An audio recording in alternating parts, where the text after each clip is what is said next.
Salut à tous, c'est pour une vidéo spécialement consacrée au scénario irréel lors des matchs de football.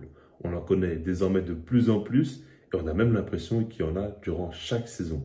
Donc on va essayer de comprendre comment ça se fait et on va commencer d'abord en citant deux exemples.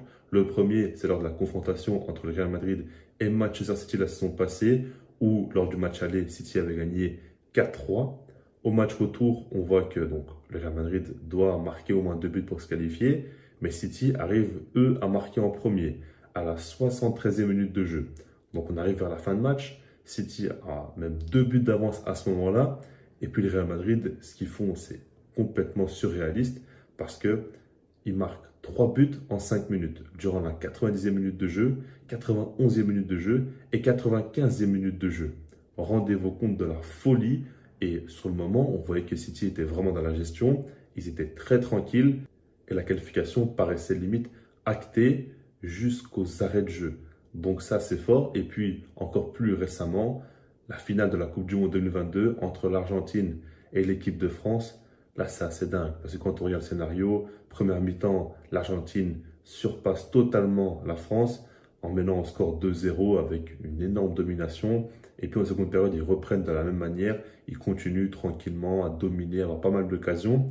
Et vers la fin de match, on a Mbappé qui met un doublé, ça va en prolongation, et puis l'Argentine revient, ils mettent un but, ils mènent sous score de 3 buts à 2, et puis Mbappé remet un but, ça fait 3-3, et puis il y a la fameuse action à la 120e minute de jeu pour Kolo Muani, Emiliano Martinez l'arrête, ça va au tir au but, et là c'est l'Argentine qui gagne. Enfin, quand on y pense, quand on prend du recul, c'est complètement fou. Et ce genre de match-là, même sur des jeux vidéo comme FIFA, on ne les voit même pas. Parce que c'est complètement dingue. Et pourtant, on en voit de plus en plus. Alors, je vais essayer d'expliquer ça. Ça paraît quand même assez fou. Maintenant, le truc, c'est que je vais essayer d'échanger avec vous, de donner un petit peu ma vision, donner des idées, et vous me direz dans les commentaires ce que vous en pensez. Alors, le premier point concerne donc le fait est que on a désormais des exemples pour y croire. Je m'explique. Je pars du principe où dans la vie, quand tu veux réaliser de grandes choses, quand tu veux retourner de grandes situations qui paraissent quand même assez insurmontables, t'aimes bien te fier à des exemples. Te dire que si telle personne l'a fait, toi aussi tu peux le faire. Et j'avais fait une vidéo sur la chaîne où je parlais de la remontada, donc le match Barça-PSG qui était un score de 6 buts à 1, le fameux match qu'on n'oubliera jamais. Et par rapport à ça, je dis que c'était un peu un match clé parce que c'est pas la première remontada dans le football, certes, mais j'ai l'impression que depuis ce match-là, beaucoup de scénarios de ce genre se sont répétés.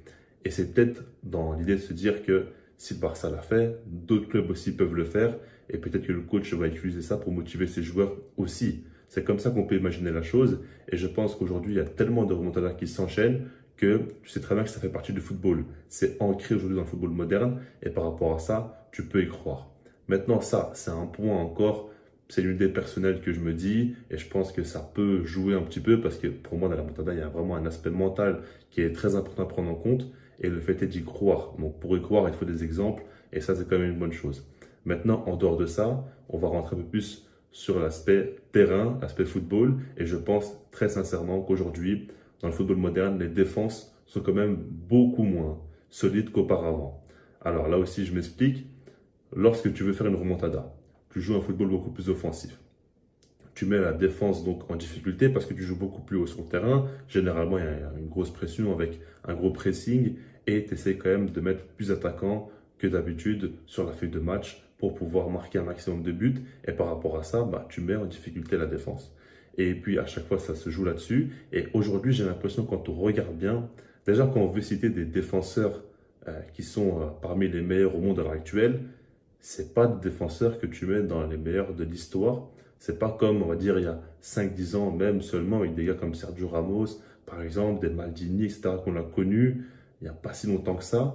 Aujourd'hui, quand tu vois les plus grands défenseurs actuels, c'est pas pour dire qu'ils sont mauvais, mais c'est pas non plus des grands noms. Et puis même en dehors de ça, il n'y a pas beaucoup d'équipes qui défensivement sortent véritablement du lot. Aujourd'hui, si vous devez citer une équipe qui se démarque défensivement, vous pourrez me dire plusieurs clubs différents, mais je ne pense pas qu'on sera tous d'accord pour en citer une seule. Et ça, pour moi, c'est assez marquant. Et en fait, par rapport au remontada, ben, évidemment, tu dois marquer plus que l'adversaire, tu dois mettre à mal la défense et jouer là-dessus. Et je trouve que globalement, il y a pas mal d'équipes quand même qui ont des lacunes et c'est souvent derrière plutôt que devant. J'ai l'impression que le football offensif s'est amélioré et que défensivement, ça va dans l'autre sens. Disons même que vers la Coupe du Monde 2018, le football défensif était mis un petit peu en avant, avec surtout le jeu de transition, et qu'aujourd'hui, plus le temps passe, plus je me dis le football offensif est plus récompensé. Et les équipes qui marquent, soit en Première Ligue, en Ligue des Champions ou quoi, sont les équipes qui prennent des risques et qui jouent vers l'avant, et par rapport à ça, elles sont récompensées. Maintenant, pour terminer, le dernier point, c'est la VAR. Alors, disons que quand tu veux faire le remontada, encore une fois, tu dois prendre des risques, tu joues plus haut sur le terrain. Et généralement, on a pas mal de situations où il y a des centres qui arrivent, où il y a une équipe qui recule de plus en plus et qui se met à jouer dans son propre rectangle, dans sa propre surface. Par rapport à ça, il y a pas mal de contacts et je pense qu'aujourd'hui, la VAR favorise beaucoup les pénaltys. Quand on y pense, lors des matchs où il y a des scénarios assez fous, il y a souvent quand même des pénaltys qui arrivent.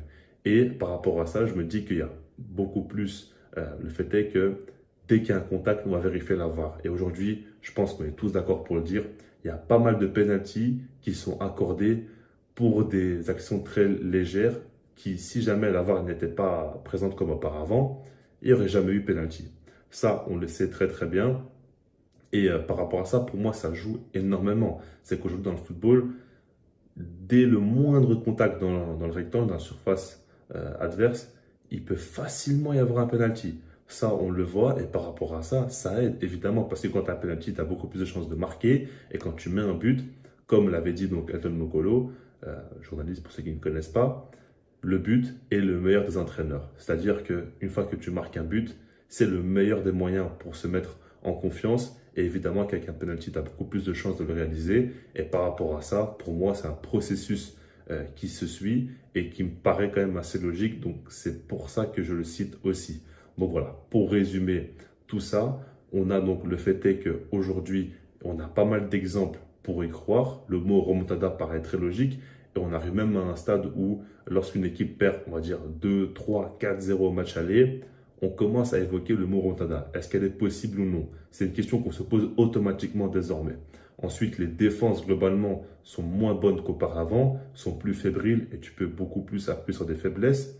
Et puis pour terminer, la VAR peut aider aussi ce genre de scénario-là où il y a donc beaucoup de pression, beaucoup de contacts, facilement des pénaltys. Et par rapport à ça, tu peux espérer donc être avantagé à ce niveau-là.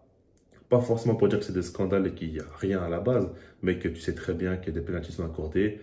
S'il n'a pas la VAR, ça ne sera jamais le cas. Et ça, c'est quand même important de le dire. Donc ça, c'est ma vision des choses. Maintenant, je m'en veux de compte en passer. Et puis sinon, moi, je vous dis peace.